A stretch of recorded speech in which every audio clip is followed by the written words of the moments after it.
Have you ever played fetch with your dog? Almost all of us have, right? Because it's just something that has been done forever, but it's actually something that can completely overwhelm your dog. It can cause health issues and it can cause mental issues, which are way more severe. So today we're gonna talk about how to play fetch the right way. So let's start with why fetch can be difficult or not the right choice for every dog. It is a part of the hunting chain, right? Our dogs are predators, more or less, and there is a specific chain of behaviors they show when they hunt for something.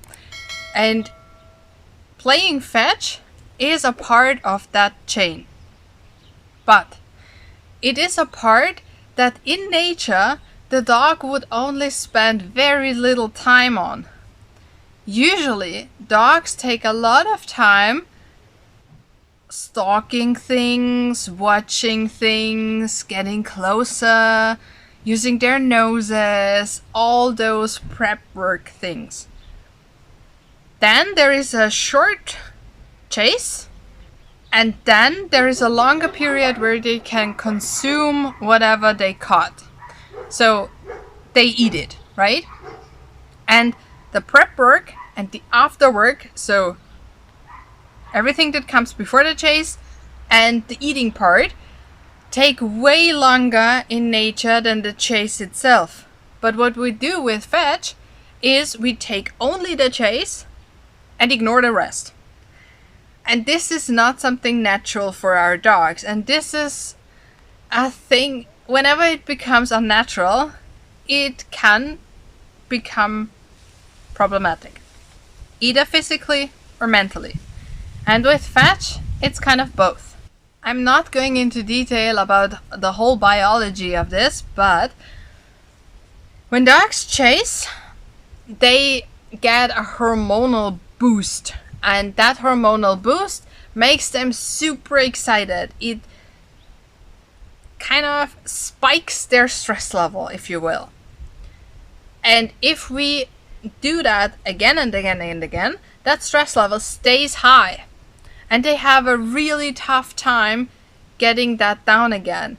What it needs is we keep that chase part really, really short and then let the dog get that stress level down from that hormonal boost they had.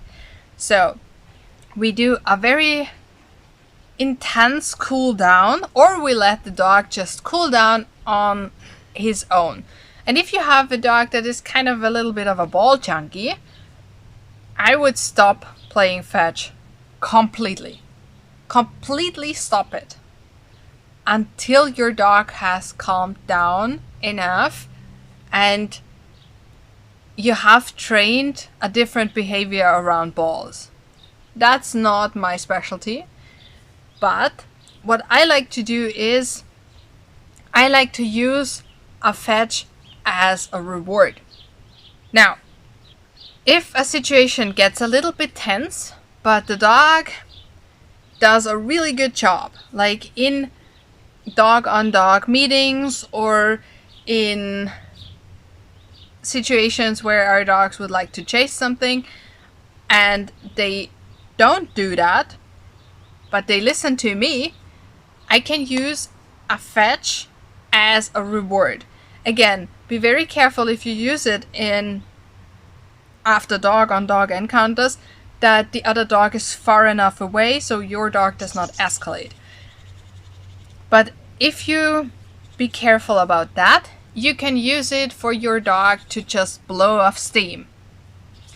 And what I like to do is I like to either do a little stalking game where the dog can watch the ball and we have the whole prep work for the chase that is natural for a dog. Then I throw it one time and then I let the dog do whatever he wants with the ball.